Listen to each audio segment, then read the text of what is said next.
자, 기독교 변정학 세 번째 강의를 시작하겠습니다. 지난 두 번째 강의 마지막 부분에서 우리가 다루었던 이 논리적인 문제에 대해서 이어서 계속 살펴보도록 하겠습니다. 네 가지 원칙을 여러분에게 말씀을 드렸는데 반드시 이제 기억하시면 좋을 것 같습니다. 자, 첫 번째가 뭐라고 말씀을 드렸어요? 자비로운 해석의 원칙이다. 자비로운 해석의 원칙은 역지사지의 원칙이다. 역지사지라고 하는 것은 상대를 먼저 배려하는 이야기입니다. 내 중심에서 대화를 이끌어가는 것이 아니라 상대가 생각하고 있는 것에서 우리가 이야기를 이어간다. 그러니까 상대를 배려하는 마음이다. 그 생각을 좀 바꿔보는 거죠. 마음을 바꿔보는 그 사람의 입장에서 대화를 시작해야 한다라고 하는 것입니다. 상대를 합리적인 사람으로 먼저 인정할 필요가 있습니다. 나만 합리적인 사람이라고 생각해서는 안 되고 상대도, 우리와 지금 대화하는 그 상대도 합리적인 사람으로 인정하는 것이 제일 중요하다. 그렇기 때문에 우리가 역지사지의 원칙이 필요하다라고 보는 거죠. 그 상대는 우리와 함께 의사소통을 하는 사람입니다. 싸우자고 하는 사람들이 아니라 우리와 함께 대화하면서 내가 가지고 있는 그리스도를 전달하고 또 복음을 전하는 목적을 가지고 있기 때문에 우리가 우기거나 강압적으로 그들을 대할 필요가 없다라고 보는 것이죠. 의사소통의 가능성이 그들에게도 있다라고 하는 이런 전제에서 좀 우리가 시작을 하면 좋을 것 같습니다. 누가복음 6장 32절에서 35절에 보면 흥미로운 구절이 나오는데 저는 이 구절이 아마도 역지사지의 성경이 우리에게 이야기하는 원칙이 아닌가 이런 생각을 해보게 됩니다. 너희가 만일 너희를 사랑하는 자만을 사랑하면 칭찬받을 것이 무엇이냐? 죄인들도 사랑하는 자는 사랑하느니라. 너희가 만일 선대하는 자만을 선대하면 칭찬받을 것이 무엇이냐? 죄인들도 이렇게 한다. 너희가 받기를 바라고 사람들에게 구워주면 칭찬받을 것이 무엇이냐? 죄인들도 그만큼 받고자 하여 죄인에게 구워 주느니라. 오직 너희는 원수를 사랑하고 선대하며 아무것도 바라지 말고 구워주라. 그리하면 너희 상이 클 것이요 또 지극히 높으신 이의 아들이 되리니 그는 은혜를 모르는 자와 악한 자에게도 인자하느니라.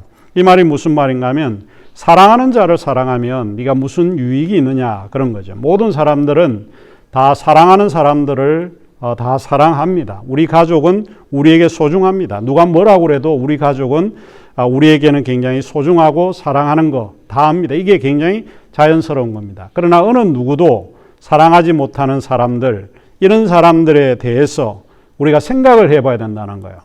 사랑하지 않는 사람, 우리가 동료들, 또 우리의 가족들, 또 우리의 그룹들, 우리 서로는 더 잘 알고 이해하고 또 공감합니다.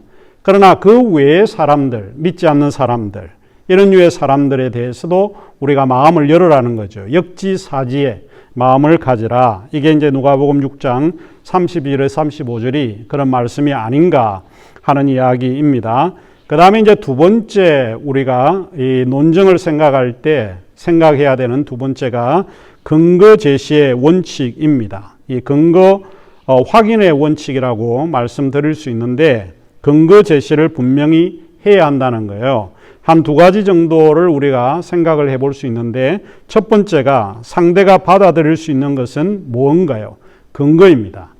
비합리적인 근거를 우리가 제시할 수는 없어요. 우리가 뭔가를 제시할 때 명확하고 사실에 근거된 내용을 가지고 그들에게 접근을 해야 한다라고 하는 이야기입니다. 상대가 받아들일 수 있는 것은 뭘까요? 그게 근거입니다. 혹은 이유입니다. 이런 합리적이고 타당한 이유를 우리가 제시해야 될 필요가 있다라고 하는 것입니다. 둘째로 우리가 기억을 해야 되는 것은 상대가 받아들일 수 없는 것은 주장입니다. 주장은 일방적이죠. 일방적인 거를 가지고 대화해서는 안 되고 우리가 뭔가 변정을 하려고 할 때 그것은 일방적인 내 주장만을 펼치는 것은 옳지 않습니다. 그보다는 뭔가 이야기를 하고 내 주장을 펼 때는 이유가 뭔가, 근거가 뭔가, 왜 그 사람이 믿어야 하는가, 왜 기독교가 진리인지 그런 근거를 제시하는 것이 필요하다라고 하는 이야기입니다. 여기에 이제 공식이라고 하는 게 근거에서 주장으로 나아가는 것을 이야기를 합니다. 우리의 반드시 기억을 해야 되는 건 항상 근거에서 주장으로 나아가는 겁니다. 근거 없는 것에서 주장으로 나아가는 것을 논리학에서 헛수합이 논쟁이라고 이야기를 합니다. 아마 가을 되면 여러분이 들판에 나가 보면 벼가 익어가고 있고 거기에는 참새들이 오지 못하도록 헛수아비들이 굉장히 많이 있습니다. 그거는 가짜죠. 진짜가 아니고 가짜입니다. 이 헛수아비, 남을 속이려고 하는 그런 헛수아비 논쟁으로 우리가 접근해서는 안 된다라고 하는 이야기입니다.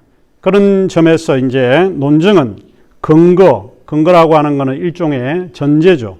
내가 내세우는 전제는 어떤 이유, 타당한 근거가 있는가라고 하는 거기에서 이제 출발을 하고 그 다음에 이제 주장이 나가야 됩니다. 거꾸로 되면 안 된다고 이 말씀을 드렸죠. 내가 주장을 하고 그리고 나서 어떤 근거를 대는 게 아니라 우리의 근거를 먼저 대고 그리고 결론으로 나아갈 때 그게 이제 우리의 주장이 된다. 그래서 근거와 주장은 한 쌍으로 묶어져 있다라고 하는 것을 기억하면 좋을 것 같습니다. 그 다음에 이제 세 번째로 입증의 책임의 원리인데 입증의 권리 원칙이라고 또 말을 하기도 합니다.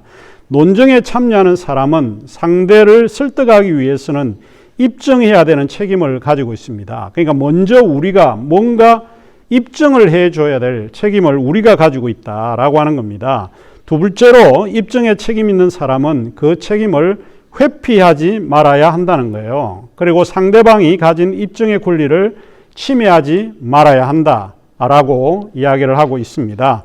그리고 이제 세 번째로 입증의 책임은 누구에게 있는지 먼저 확인할 필요가 있습니다. 내가 입증을 이런 주장을 하게 되면 여러분이 먼저 입증해야 될 책임을 가지고 있습니다. 문제 제기를 한 사람이죠. 문제 제기를 하거나 의심스럽거나 상식에 어긋나는 주장을 하는 쪽이 입증의 책임이 있다라고 하는 것을 기억하시면 좋을 것 같습니다. 그 다음에 이제 네 번째가 우리가 대화를 하거나 기독교 변증을 할 때 상대에게 뭔가 우리가 의사소통을 할 때 기억을 해야 되는 것이 필요합니다. 훌륭한 대화를 하는 사람들을 자세히 여러분이 보면 논점 이탈을 하지 않습니다. 일단은 여러분이 논점 이탈을 금지할 이 원칙을 기억할 필요가 있습니다. 이제 첫 번째 논점이 뭔가 하면 우리가 대화를 하다 보면 항상 주제 관련성과 밀접하게 연관되어 있습니다. 그런데 지금 우리가 하고 있는 대화의 주제와 아무런 관련이 없는 이야기를 하게 되면 이거는 굉장히 논점에서 이탈되고 있는 것입니다. 그래서 먼저는 논점은 항상 주제 관련과 밀접하게 내가 이야기를 할 때 연관되어 있는지 먼저 살펴볼 필요가 있다라고 하는 이야기입니다. 이제 두 번째로 논점은 증거 관련성과 밀접하게 연관되어 있는지를 확인할 필요가 있습니다. 앞에도 이야기를 했지만 뭔가 주장이 먼저 나오는 게 아니라고 말씀을 드렸잖아요. 먼저 여러분이 가지고 있는 그 근거, 이유를 먼저 제시를 해줘야 된다는 거예요. 그래서 내가 지금 주장하고자 하는 그 내용에서는 그냥 주장만 가지면은 문제가 해결되지 않습니다. 그렇기 때문에 증거와 관련이 되어 있는 이야기를 내가 하고 있는지 확인할 필요가 있다라고 보는 것이죠. 논점에서 이탈하는 많은 문제 가운데 하나가 무엇인가 하면 사람의 호소, 또 감정의 호소, 또 무지의 호소, 이런 것들이 들어 있습니다. 구체적인 예를 든다라고 하면 이제 그런 거죠. 하버드 대학교 교수래, 이와 같은 이제 것들이 논점 이탈에 해당이 되는 경우가 굉장히 많습니다.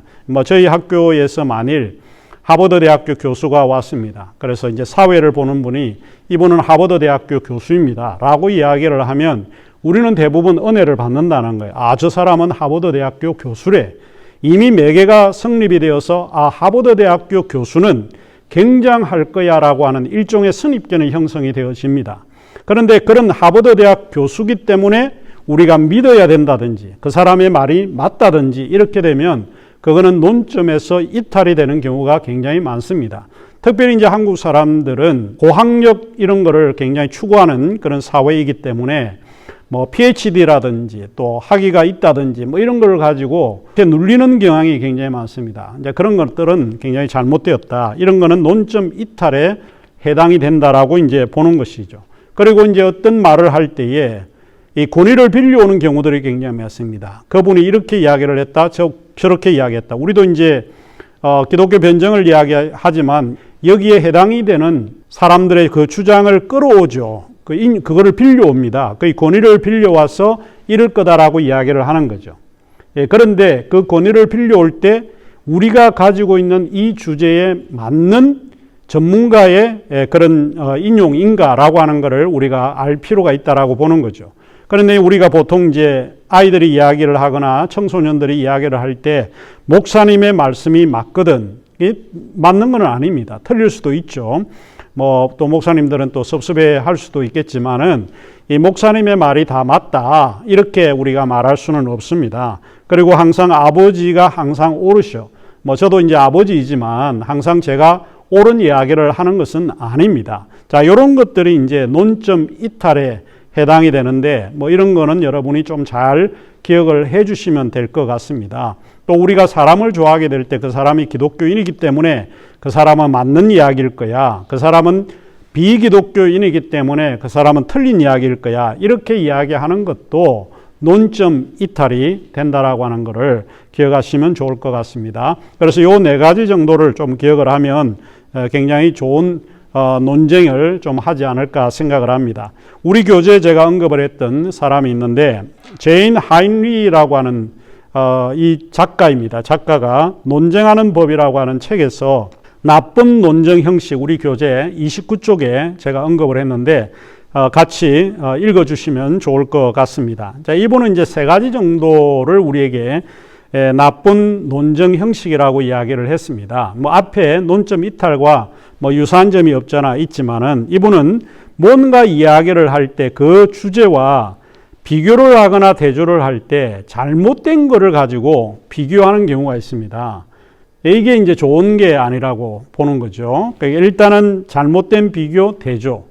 우리가 이제 적절한 말이라고 하는 것은 우리 잠언에 뭐 아로새긴 쟁반과 같다. 뭐 이렇게 이야기를 하잖아요. 아주 멋진 것이다라고 보는데 비교를 하거나 대조를 할 때 적절한 게 굉장히 중요한 그런 거다라고 하는 것을 기억해야 됩니다. 그래서 나쁜 이 논쟁 방식 중에 하나가 잘못된 비교, 잘못된 대조 뭐 이런 거는 좋지 않다라고 하는 것을 기억하시면 될 것 같고요.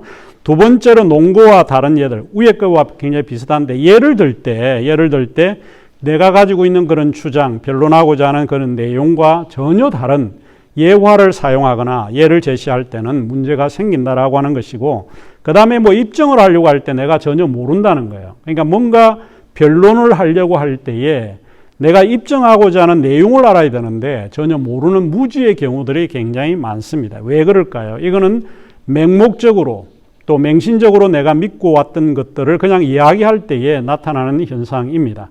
우리가 믿고 있는 거를 우리는 분명히 알아야 됩니다. 나는 왜 믿고 있는가? 나는 무엇을 믿고 있는가? 라고 하는 것을 먼저 알아야 되는데, 그래서 기독교 변증이라고 하는 것은 먼저 우리가 어떤 믿음을 가지고 있나, 나는 무엇을 믿고 있는가에 대한 확신을 먼저 심어주는 효과가 있다라고 하는 것이죠. 내가 확신이 없으면 정말 분명하게 그들에게 진리를 이야기할 수가 없고 입증할 수가 없다라고 보는 것이죠. 우리가 어떤 상품을 팔려고 할 때에도 그 상품의 내용을 모르기 때문에 팔 수가 없는 경우들이 굉장히 많습니다. 이게 굉장히 좋은 상품인데도 불구하고 우리가 그 내용이 이 상품이 뭔지를 모르기 때문에 무지하기 때문에 상품을 우리가 못 파는 그런 경우도 없지 않아 있습니다. 자, 이런 이제 논쟁하는 법에서 나쁜 논쟁 형식들 뭐 이런 거를 기억하면 뭐 조금 도움이 되지 않을까 생각을 합니다. 이제 1장을 나가면서 우리가 네 번째로 기억을 해야 되는 것이 무엇인가 하면 기독교 변증이 왜 기독교 변증이냐. 그것은 기독교 지성을 회복하는 겁니다. 우리가 이제 기독교 지성을 회복하기 위해서 필요한 게 기독교 변증입니다. 지금 뭐 서구에서 영국이라든지 옥스퍼드라든지 캠브리지 이런 데에 이 무신론 논쟁이라든지 유신론 논쟁을 갖고 아주 치열하게 논쟁하는 뭐 유튜브들을 여러분이 많이 볼 수 있습니다. 왜 그럴까요? 이것이 변증이라고 하는 게 굉장히 중요한 그런 학문이기 때문에 그렇고, 지금 미국에서도 이 기독교 변증학이 굉장히 유명한 그런 과목 중에 하나입니다. 그런데 왜 이게 중요하냐? 기독교 지성을 회복하는 뭐 일종의 저는 이제 생각할 때는 운동과 같은 거다. 뭐 이렇게 생각을 하고 있습니다. 기독교 변증은 넓은 의미에서 기독교 안에 지성을 추구하는 신앙 운동과 같습니다. 우리가 믿고 있는 기독교 신앙, 뭐 이것은 실제적으로 합리적인 신앙이라고 말씀을 드렸고, 이것은 지성에 근거된 감옥이다. 이렇게 말씀을 드릴 수 있습니다. 기독교 변증을 우리가 생각할 때 수비수가 있고 또 공격수가 있습니다. 우리가 이제까지 기독교 변증을 생각할 때 누가 질문해 오고 뭐 공격을 해오면 소극적으로 답을 해주는 수비적인 그런 역할을 해왔죠. 그런데 기독교 변증은 지성을 추구하는 운동이라고 생각해 보면 굉장히 넓은 의미에서 공격수와 같은 거라고 생각이 됩니다. 공격이 곧 수비고 수비가 곧 공격이다 이런 말이 있잖아요. 그러니까 실제로 우리가 공격을 하는 호전적으로 이게 지성을 가지고 그들에게 달려가는 것이, 접근하는 것이 굉장히 중요하다라고 보는 것이죠. 기독교 진리를 정언하는 데는 뭐 삼중적인 그런 과제가 저는 있다고 생각을 합니다. 이제 이 1장에서 나가는 말에서 제가 이 삼중적인 과제를 조금 이야기를 했는데요. 첫 번째가 뭔가면 이단으로부터 기독교를 보호할 책무를 가지고 있습니다. 그러니까 일단 우리 기독교 안에 있는 우리의 진리를 보호하기 위해서 그렇습니다. 그런데 우리의 진리를 외부에서 공격을 하는 거죠. 이제 이런 공격을 해오는 사람들을 보통 이단이라고 이야기를 합니다. 이단들이 기독교를 공격하는 경우가 많습니다. 기독교가 진리이기 때문에 가짜들이 굉장히 많다는 거예요. 원래 진품이 있으면 가짜들이 판을 치고 있기 때문에, 기독교가 진리이기 때문에 여러 이단들이 와서 우리를 해치는 경우들이 굉장히 많이 있습니다. 일단은 이단으로부터 기독교를 보호할 책무를 우리가 가지고 있다 하는 것을 기억하시면 좋을 것 같습니다. 굉장히 제가 준비를 좀 많이 했는데 우리 교재에서는 나오지 않았지만 이 기독론을 우리가 공부를 하면, 크리스탈로지를 공부를 하게 되면 2세기 이전, 그러니까 실제 기독교가 체계화되기 전에 일어났던 것 중에 하나가 이단들이 굉장히 만연해 있었다라고 하는 것을 우리가 잘 알고 있습니다. 니케아 이전의 기독론에는 에비온주의라든지 가현주의, 뭐 군주론적 양자론, 뭐 이런 새 유행들이 기독교를 공격하고 있었습니다. 그 가운데는 또 영지주의도 뭐 있었던 게 사실이죠. 주 2세기에 기독론의 논쟁이 뭐 여기에 해당된다라고 볼 수 있는데, 신성의 측면을 부인하는 인성기독론이라고 하는 것도 있었습니다. 뭐 제가 이제 역사적으로 조금 여러분에게 설명해 주는 게 좋을 것 같아서, 뭐 우리 교재는 너무 이제 단순화시킨 측면이 있어서 조금 설명을 해드리는 책임을 제가 가지고 있습니다. 에비온주의라고 하는 게 뭐냐? 에비온파는 기독교로 개종한 유대인들로서 유대교의 전통과 신앙, 뭐 이 율법을 지켰던 사람들입니다. 그러면서 유대교의 맥락 안에서 예수를 이해했던 사람이죠. 그러니까 이단으로 정죄를 받았던 그룹인데, 이들은 예수의 신성을 부인하지는 않았습니다. 예수의 신성을 부인하지는 않았지만 그 신성은 예수의 탁월함 때문에, 너무 뛰어난 것 때문에 하나님에 의해서 부여된 것이다. 신성이 부여된 것이다. 이렇게 믿었어요. 오늘날 우리가 생각할 때 요 2세기 전후로 생각했던 그런 사람들과 너무 다른 생각을 가지고 있지 않겠습니까? 그러니까 예수는 하나님이 아니라 하나님의 피조물이자 전적으로 인간이었다는 거예요. 그러면 어떻게 그 인간인 그 예수가 하나님이 됐냐? 뭐 그 이야기입니다. 예수가 요셉과 마리아에게 태어났기 때문에 에비온파는 동정녀 탄생을 믿지 않았다 하는 것입니다. 예수가 하나님에 의해 보냄을 받은 메시아이기 때문에 예수의 선제성, pre-existence, 그러니까 선제성을 부정하게 됩니다. 예수님은 태어나기 전부터 하나님이셨다, 이미 존재했다라고 하는 이런 삼위일체의 그런 맥락에서 이해하지 못했다라고 하는 것을 말씀드릴 수 있습니다. 한마디로 이야기를 하자면 예수는 하나님의 아들로서 입양되었다는 거예요. 이게 이제 에비온주의들이 주장하는 내용이라고 볼 수 있습니다. 이런 것들이 이제 초기 기독교에 들어와서 이제 사람들을 현혹시키는 이런 이야기가 있습니다. 그래서 변증이라고 하는 것이 기독교의 역사는 뭐 일종의 변증의 역사라고 이제 제가 2장에서는 그렇게 말씀을 드렸는데, 이런 것들이 들어와서 이런 것을 보호해야 할 책무가 교회에 있었다. 그러니까 교회도 정신을 차려야 되겠죠. 기독교가 진리라고 하는 것을 공부를 해야 되고 잘 보호해야 체계화 시켜야 하고 보호해야 될 책무를 가지고 있었습니다. 두 번째로 가현설주의라고 하는 것인데 도케티즘이라고 하는 말로 사용을 하고 있습니다. 헬라어의 도케오라고 하는 말인데 이것은 도케오는 무엇으로 보이다, seeing as와 같은 그런 의미입니다. 뭐로 나타나다 라고 하는 뜻을 가지고 있어서 이런 그 글자의 의미에 따라서 가현설주의라고 이야기를 합니다. 신성을 지닌 그리스도는 실제로 인간의 몸을 입지 않았고 단지 겉보기에 하나님인 것처럼 보인다는 거예요. 그러니까 뭐로 보인다, 도케오. 이제 그런 의미에서 도케티즘이라고 하는 말이 형성이 되어졌습니다. 그리스도가 고난을 당한다면 그는 하나님일 수가 없다라고 하는 그런 입장입니다. 하나님은 악하고 타락한 육체의 인간이 될 수가 없기 때문에 예수는 단지 인간이 된 것처럼 보일 뿐이라는 거예요. 하나님이신데 인간의 그런 모습으로 보일 뿐이다라고 이제 그런 입장을 가지고 주장을 했습니다. 그러므로 예수는 인간이 아니라 하나의 환상이라고 보는 거죠. 예수는 마리아에게 태어난 것이 아니고 단순히 통로인 마리아를 거쳐서 나온 것에 불과하다라고 이제 주장한 그런 당시의 이단이죠. 가연설주의라고 하는 게 이제 여기에 나옵니다.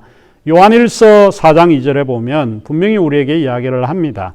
하나님의 영은 이것으로 안다는 거예요. 하나님의 영은 이것으로 알지니 곧 예수 그리스도께서 육체로 오신 것을 시인하는 영마다 하나님께 속한 거다. 그러니까 육체로 오신 이 하나님, 그러니까 신성을 부인하는 혹은 인성을 부인하거나 이런 두 가지의 이단적인 것들을 우리가 구별하는 것이 요한일서가 당시에 맥락에서 우리에게 정확하게 이야기를 해줍니다.